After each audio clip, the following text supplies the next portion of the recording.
আমার ভাই হাদিকে বিএনপির এক নেত্রী বলছেন হাদি নাকি গিনিপিগ, হাদি নাকি তেলাপোকার মতো।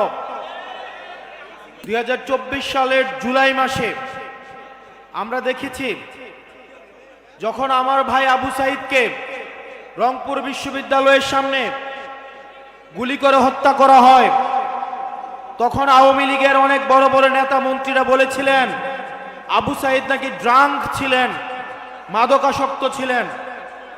ঠিক একই কাঁধায়, একইভাবে, একই স্বরে, একই ভঙ্গিতে আমরা দেখতে পাচ্ছি আমার ভাই হাদিকে বিএনপির এক নেত্রী বলছেন হাদি নাকি গিনিপিগ, হাদি নাকি তেলাপোকার মতো। এই ফ্যাসিস্টদের যে তারস্বর, ফ্যাসিস্টদের যে অবয়ব, ফ্যাসিস্টদের যে চরিত্র, এই চরিত্র সেটি নীলুফাদের প্রকাশ, ভাবভঙ্গি,